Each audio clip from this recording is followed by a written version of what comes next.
जय हिंद दोस्तों, बहुत बहुत स्वागत है आपका विक्ट्री ऑफ IAS20 के यूट्यूब चैनल में। दोस्तों आज के हम इस वीडियो में पढ़ने वाले हैं सीआरपीसी की जो धारा 144 है यानी कि 144 है और कर्फ्यू।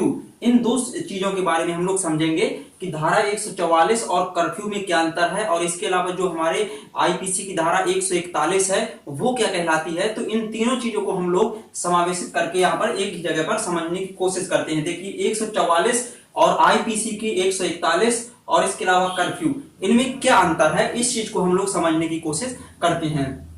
देखिए जैसे आप लोगों को पता होगा कि वर्तमान में अभी लॉकडाउन चल रहा है कोविड-19 के दौरान, ठीक है। तो जगह जगह पर अलग अलग शहरों में कहीं पर धारा 144 लगाई जा रही है तो कहीं पर कर्फ्यू लगाया जा रहा है। तो हम लोग समझेंगे कि आखिर कर्फ्यू क्या है और धारा 144 क्या है और जहां पर धारा 141 लगती है वहां पर क्या होता है। तो इन सब चीजों को हम लोग समझने की कोशिश करते हैं और इसके अलावा फिर हम लोग इस पर भी बात करेंगे कि इस टॉपिक से हमारी यूपीएससी या फिर किसी स्टेट पीसीएस के एग्जाम में किस तरह से मेंस एग्जाम में क्वेश्चन पूछे जा सकते हैं। तो इसलिए ये जो टॉपिक है ये थोड़ा समझने लायक है, क्योंकि ये तो सभी को पता होगा कि धारा 144 क्या है और ये कर्फ्यू क्या है, ये सिंपल वर्ड में तो सभी जानते होंगे, लेकिन ये चीज जो यूपीएससी या फिर पीएससी के एग्जाम के हिसाब से हमें देखना है तो वो किस तरह से लोग क्वेश्चन पूछते हैं, तो इसको समझना थोड़ा आवश्यक है। तो चलिए इसको शुरू करते हैं।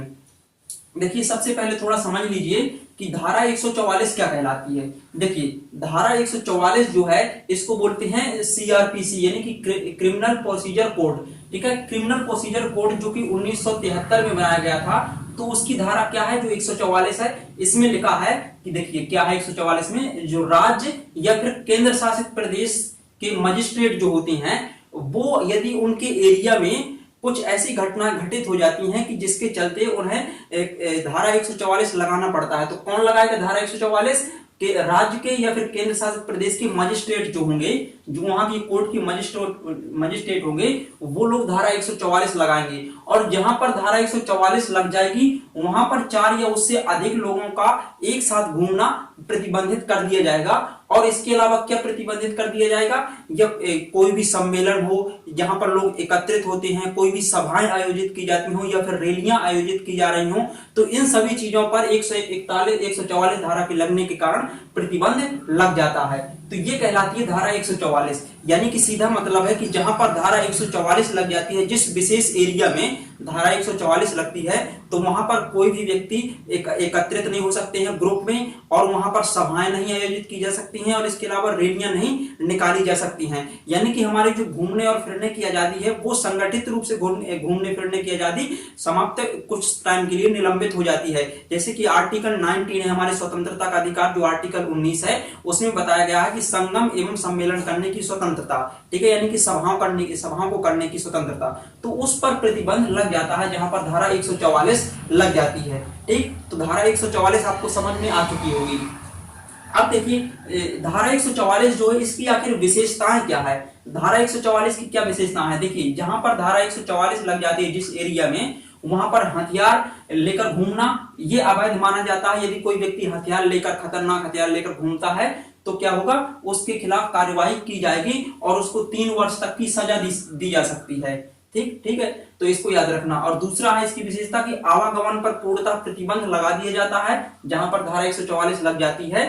और क्या होता है, शैक्षणिक संस्थान भी बंद कर दिए जाते हैं। अब देखिए यहाँ पर आवागमन पर पूर्णतः प्रतिबंध इस तरह से लगाया जाता है कि कोई भी व्यक्ति जो वहां से निकल रहा है जहां पर धारा 144 लगी है, तो वो संगठित होकर 4-5 लोगों को ग्रुप नहीं निकल सकता है, ठीक है। क्योंकि ऐसी सरकार को आशंका होती है कि यदि ये व्यक्ति 4-5 लोगों के ग्रुप में निकलते हैं तो ऐसी कोई योजना ना बना डाले जिससे कि जो दंगे हैं और भी ज्यादा भड़क जाए, क्योंकि ऐसी परिस्थितियां उत्पन्न हो जाती हैं, तभी तो धारा 144 लगाई जाती है, ठीक है। तो धारा जो 144 है वो सीआरपीसी की धारा कहलाती है और 141 जो है वो इंडियन पेनल कोड यानी कि आईपीसी की कहलाती है। तो इसको भी अभी बता रहे हैं, ठीक है। देखिए शैक्षणिक संस्थान जो होते हैं उनको भी बंद कर दिया जाता है। ये बहुत लंबे समय के लिए धारा 144 नहीं लगाई जाती है, ये थोड़े समय के लिए लगाई जाती है, ठीक है, जब कोई विशेष परिस्थितियां उत्पन्न हो जाती हैं। इसके अलावा देखिए रैलियां, जनसभाएं, इन सभी को निरस्त कर दिया जाता है, यानी कि उस एरिया में कोई भी रैलियां नहीं निकाली जाएंगी जहां पर धारा 144 लग जाएगी, ठीक है। अब देखिए कर्फ्यू कर्फ्यू जो एक्चुअली चीज है वो इससे भी बड़ी होती है 144 से।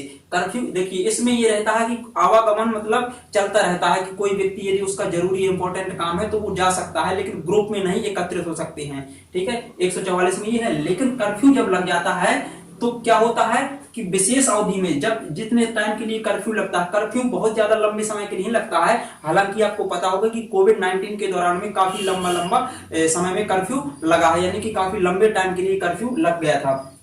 और अभी भी ढेर सारे स्टेट में अलग अलग शहरों में कर्फ्यू लगाए जाते हैं, क्योंकि ताकि कोविड-19 जो है उसका ज्यादा संक्रमण ना हो सके, फैल ना सके। ठीक है, तो इसको याद रखना। देखिए कर्फ्यू जो है ये विशेष अवधि में घर में रहना पड़ता है लोगों को। ठीक है, मतलब लोगों को घर से बाहर निकलने की जो आजादी है वो समाप्त कर दी जाती है कर्फ्यू में। और यदि कोई व्यक्ति कर्फ्यू का पालन नहीं करता है तो फिर आप उसका हाल तो पता ही होगा कि क्या होता है। ठीक है, किसी की डंडा गलते हैं तो किसी के कुछ और। ठीक, तो वो सब चीज समझ जाएंगे आप लोग। यदि ये कर्फ्यू में आप लोग बाहर निकल रहे हैं और पुलिस के हाथ में लग गए तो फिर कर्फ्यू का मतलब और धारा 144 और 141 सब एक बार में समझ में आ जाएगा। ठीक है, तो इसलिए जब भी कर्फ्यू लगा हो या फिर कहीं पर धारा 144 लगी हो तो आप लोग बाहर मत निकलिए, वरना अगर पुलिस के हाथ में लग गए तो इन सारी चीजों का मतलब एक ही डंडे में समझ में आ जाएगा। ठीक है, तो देखिए घूमने पर भी प्रतिबंध लगा दिया जाता है, पूर्णतः प्रतिबंध यहाँ पर लगाया जाता है। ठीक है, 144 में पूर्णतः प्रतिबंध नहीं लगाता है, आवश्यक कामों के लिए आप लोग घूम सकते हैं, कुछ जरूरी काम है। ठीक है, लेकिन कर्फ्यू में पूरी तरह से प्रतिबंध लगाया जाता है, केवल दवाइयां या मेडिसिन के लिए आप लोग जा सकते हैं बस। ठीक, देखिए एक्चुअली जो धारा 144 है लोग इसका विरोध करते हैं। अब यहां से समझना ये चीज इंपॉर्टेंट है यूपीएससी के एग्जाम के पॉइंट ऑफ व्यू से। ठीक है, जो लोग हैं वो कहते हैं कि धारा 144 की वजह से हमारे मौलिक अधिकारों का हनन हो रहा है। अब कौन से मौलिक अधिकार का हनन हो रहा है, तो देखिए धारा 144 की वजह से सबसे ज्यादा जो प्रभावित होता है वो है स्वतंत्रता का अधिकार, आर्टिकल 19। ठीक है, आर्टिकल जो 19 है उसमें है संगम या सभा करने की स्वतंत्रता, घूमने और फिरने की स्वतंत्रता, तो ये प्रभावित हो जाती है धारा 144 के लगने के कारण। जब ये प्रभावित हो जाती है हमारी स्वतंत्रता तो इसलिए कुछ लोग कहते हैं कि धारा 144 को खत्म कर देना चाहिए ताकि इस तरह का कोई प्रतिबंध ना लगाया जा सके भविष्य में। लेकिन देखिए आप लोग दिमाग से सोचिए, यदि धारा 144 खत्म हो जाएगी तो सरकार जनता को नियंत्रित नहीं कर पाएगी। जैसे मान लीजिए कि इलेक्शन आ रहा है तो सरकार पता है क्या होगा कि जो लोग हैं वो इलेक्शन जहां पर हो रहा है वहीं के आसपास एकत्रित हो गए, क्योंकि धारा 144 है ही नहीं है। ठीक है, तो धारा 144 नहीं लग सकती है, तो इसलिए सरकार लोगों की भीड़ को नियंत्रित नहीं कर सकते हैं। जैसे मान लीजिए कि कहीं पर दंगा हो गया है लेकिन लोग वहां पर एकत्रित हुए जा रहे हैं तो और भी दंगा भड़क सकता है, तो इसलिए जहां पर दंगा होता है तो वहां पर धारा 144 जारी कर दी जाती है। तो इस कारण से क्या होता है कि लोग वहां पर एकत्रित नहीं होते हैं और लोग दूर दूर चले जाते हैं अपने अपने घरों में, तो इस कारण से वहां पर भीड़ एकत्रित नहीं होगी तो क्या होगा, दंगा ज्यादा नहीं भड़क सकते। तो इसलिए धारा 144 बहुत ही ज्यादा इंपॉर्टेंट है लॉ एंड ऑर्डर को मैनेजमेंट इसका मैनेज करने के लिए। ठीक है, तो इसलिए लोग जो बोलते हैं कि धारा 144 को खत्म कर देना चाहिए, देखिए क्या हुआ था 1967 में सुप्रीम कोर्ट के सामने एक केस गया था और वो केस किसने फाइल कराया था, राम मनोहर लोहिया, इनको तो आप जानते होंगे। ठीक है, राम मनोहर लोहिया ने केस किया था और उसने सुप्रीम कोर्ट में 144 जो धारा है इसको चुनौती दी थी कि मतलब 144 धारा जो है वो हमारे मौलिक अधिकारों का हनन करती है। लेकिन बाद में सुप्रीम कोर्ट ने कहा जो धारा 144 का प्रयोग किया जाता है वो एक पॉजिटिव वे में प्रयोग किया जाता है, इसलिए धारा 144 को खत्म नहीं कर सकते हैं। धारा 144 का मतलब देखिए सुप्रीम कोर्ट ने क्या कहा था कि धारा 144 का मतलब ये नहीं है कि हम लोगों की आजादी छीन रहे हैं, स्वतंत्रताएं छीन रहे हैं। इसका मतलब ये है कि कुछ स्पेशल टाइम के लिए जो परिस्थितियां उत्पन्न हो गई हैं, देश में दंगे भड़क रहे हैं, तो उन सब चीजों को कंट्रोल में लाने के लिए 144 को चालू किया जाता है और जो मौलिक अधिकार है उनको समाप्त नहीं किया जाता है, उनको निलंबित किया जा सकता है। और जो परिस्थितियां हैं वो परिस्थितियां अगर हट जाती हैं तो फिर से पुनः 144 धारा हटा ली जाएगी और जो मौलिक अधिकार हैं वो पुनः जारी हो जाएंगे। ठीक है,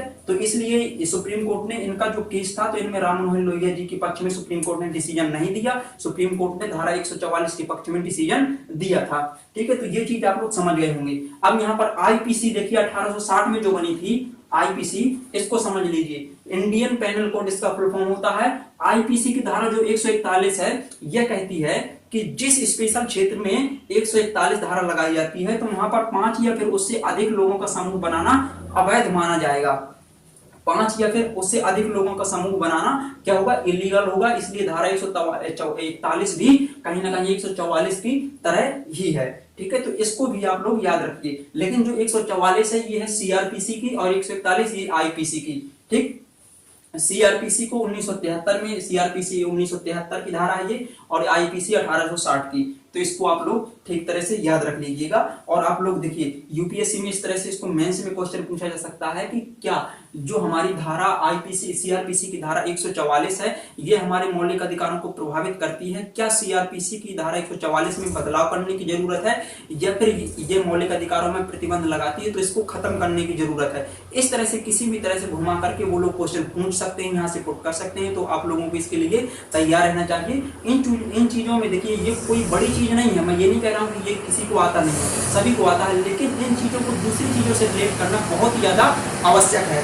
तो उम्मीद करता हूँ कि आपको ये चीजें थोड़ा बहुत समझ में आई होंगी, और यदि समझ में आई हो तो वीडियो को लाइक करें और चैनल को सब्सक्राइब करें। और मिलते हैं जल्दी किसी नेक्स्ट वीडियो के साथ में, तब तक के लिए जय हिंद।